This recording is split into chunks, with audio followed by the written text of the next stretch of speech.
Assalamualaikum warahmatullahi wabarakatuh. Baik, di sini saya akan mempresentasikan tugas sistem informasi, yaitu tugas kelompok yang beranggotakan yaitu 1. Dinda Valentina, 2. Dimas Tratmaja, 3. Juan Firdaus, dan 4. Yuda Wahyu.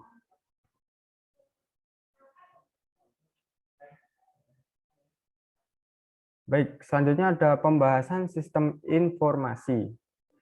Yang pertama ada definisi sistem, yaitu yang terdiri dari 1. Pendekatan prosedur, 2. Pendekatan komponen, dan yang kedua ada karakteristik sistem. Yang pertama ada 1. Komponen sistem, 2. Batasan sistem. Nanti akan dijelaskan oleh Dimas Triatmaja.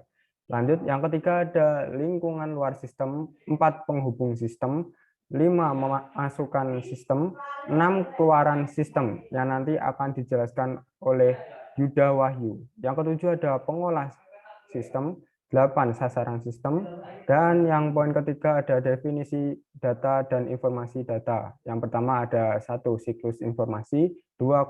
Kualitas informasi. Nanti yang akan dijelaskan oleh Dinda Valentina. Yang ketiga ada nilai informasi, dan yang poin keempat ada sistem informasi yang terdiri dari 1. Definisi sistem informasi, 2. Komponen sistem informasi, 3. Contoh implementasi sistem informasi yang nanti akan dijelaskan oleh Juan Firdaus. Yang pertama ada definisi sistem. Pendekatan prosedur. Pendekatan prosedur sistem adalah suatu jaringan kerja dari prosedur-prosedur yang saling berhubungan, terkumpul bersama-sama untuk melakukan suatu kegiatan atau untuk tujuan tertentu. Selanjutnya ada pendekatan komponen. Pendekatan komponen akan lebih mudah dalam mempelajari sistem untuk tujuan analisis dan perancangan sistem. Untuk menganalisis dan merancangkan suatu sistem, seharusnya analisis sistem mengerti terlebih dahulu komponen-komponen atau subsistem-subsistemnya. Subsistem dalam sistem tidak dapat berdiri sendiri. Subsistem tersebut saling berinteraksi dan saling berhubungan membentuk satu kesatuan. Selanjutnya ada karakteristik sistem yang terdiri dari komponen sistem. Suatu sistem terdiri atas sejumlah komponen yang saling berinteraksi, yang artinya saling bekerja sama, membentuk satu kesatuan. Komponen-komponen sistem atau elemen-elemen sistem dapat berupa suatu subsistem atau bagian-bagian dari sistem. Yang kedua ada batasan sistem. Batas sistem merupakan daerah yang membatasi antara suatu sistem dan sistem yang lainnya atau dengan lingkungan luarnya. Batas sistem ini memungkinkan suatu sistem dipandang sebagai satu kesatuan. Batas suatu sistem menunjukkan ruang lingkup atau bisa disebut skop dari sistem tersebut. Lingkungan luar sistem. Lingkungan luar sistem atau biasa disebut environment adalah di mana segala sesuatu yang berada di luar dari batas yang dapat mempengaruhi operasi dari suatu sistem dibuat lingkungan luar sistem.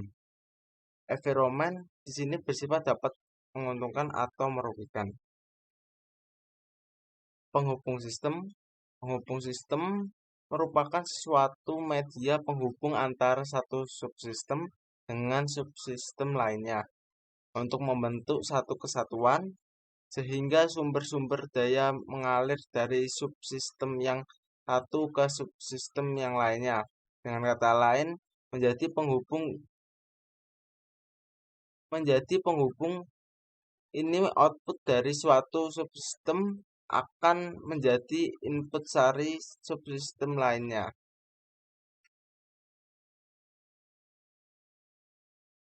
Masukan sistem, masukan atau input, energi yang dimasukkan ke dalam suatu sistem disebut input. Masukan ini dapat berupa masukan perawatan atau maintenance input, yaitu energi yang dimasukkan supaya sistem itu dapat beroperasi. Contoh, program yang mengoperasikan komputer. Masukan sinyal atau sinyal input yaitu energi yang diproses untuk diperoleh suatu keluaran. Contoh, data. Keluaran sistem adalah suatu hasil dari suatu energi yang diolah. Keluaran ini dapat diklasifikasikan sebagai keluaran yang berguna. Contoh, informasi yang dikeluarkan oleh komputer.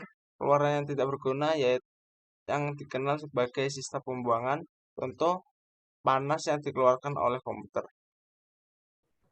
Selanjutnya dalam karakteristik sistem itu ada pengolah sistem. Dalam pengolah sistem ini itu nanti ada input yang akan dirubah menjadi output. Nah, di dalam perubahannya itu sendiri nanti ada alatnya, yaitu yang pertama ada otak yang utama, lalu selanjutnya manual, lalu mekanik, elektrik, lalu elektronik. Nah, dalam mengolah sistem ini ada contohnya. Yang pertama yaitu sistem produksi akan mengolah bahan baku menjadi bahan utama, lalu sistem akuntansi akan mengolah data-data transaksi menjadi laporan-laporan lain yang dibutuhkan oleh manajemen. Yang selanjutnya ada sasaran sistem. Sasaran sistem itu sendiri seperti sebuah goals atau tujuan. Jadi input nanti akan menentukan hasil dari output itu sendiri. Nah, dan outputnya itu nanti harus sesuai dengan tujuan sistem atau sasaran yang telah ditentukan sebelumnya. Lalu selanjutnya ada definisi data. Di sini ada siklus informasi. Di dalam siklus informasi itu yang pertama, data mentah, nanti itu masih akan dilakukan sebuah penelitian lagi, dan setelah itu nanti akan ada pengambilan keputusan. Setelah pengambilan keputusan itu akan dihasilkan sebuah informasi yang nantinya informasi tersebut akan menjadi sebuah keputusan dan melakukan sebuah tindakan. Siklus ini dijabarkan oleh John Birch yang biasanya disebut information cycle atau siklus informasi. Yang selanjutnya, definisi informasi. Di sini ada beberapa kualitas informasi yang telah dijabarkan. Yang pertama, akurat atau ketelitian. Yang kedua, tepat pada waktunya. Yang ketiga, penyajian. Nah, penyajian di sini itu dimaksudkan informasi yang disampaikan kepada penggunanya itu nanti diharapkan mudah dipahami dan dimengerti. Lalu selanjutnya yang keempat adalah kelengkapan, yang artinya informasi yang diberikan itu lengkap dan juga sesuai fakta. Yang kelima sesuai dengan kebutuhan. Yang keenam relevan. Yang ketujuh ekonomis. Yang kedelapan efisien. Yang artinya sedikit informasi yang ada itu sedikit nggak apa-apa, tetapi nanti manfaatnya itu dapat menjadi banyak. Lalu yang ke-9 dapat diperbanyak. Informasi adalah satu informasi memiliki nilai karena informasi tersebut dapat menjadikan keputusan yang baik serta menguntungkan, memiliki biaya informasi yang tepat. Besarnya nilai informasi yang tepat dapat didapatkan dari perbedaan hasil yang didapatkan dari keputusan yang baru dengan hasil keputusan yang lama dikurangi dengan biaya untuk mendapatkan informasi tersebut. Berikut adalah sifat yang dapat menentukan nilai suatu informasi. Kemudahan dalam memperoleh informasi, memperoleh nilai yang lebih sempurna apabila dapat diperoleh secara mudah. Informasi yang penting dan sangat dibutuhkan menjadi tidak bernilai jika sulit diperoleh. Sulit sifat luas dan kelengkapannya. Informasi mempunyai nilai yang lebih sempurna apabila mempunyai lingkup cakupan yang luas dan lengkap. Informasi yang tidak lengkap menjadi tidak bernilai karena tidak dapat digunakan secara baik. 3. Ketelitian akurasi informasi mempunyai nilai yang lebih sempurna apabila mempunyai ketelitian yang tinggi dan akurat. Cocokkan dengan pengguna. Relevansi informasi mempunyai nilai yang lebih sempurna apabila sesuai dengan kebutuhan penggunanya. 5. Ketetapan waktu informasi mempunyai nilai yang lebih sempurna apabila dapat diterima oleh pengguna pada saat yang tepat. Selanjutnya, sistem informasi. Definisi sistem informasi adalah sistem informasi bisa didefinisikan sebagai sebuah sistem yang mana terdiri dari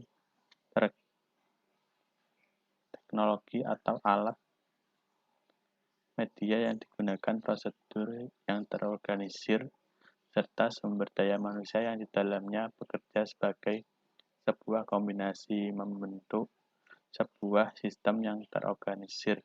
Kombinasi antara teknologi dan manusia ini bekerja untuk mendapatkan sebuah informasi yang kemudian digunakan untuk mendukung sesuatu manajemen guna mengambil sebuah kebijakan atau keputusan.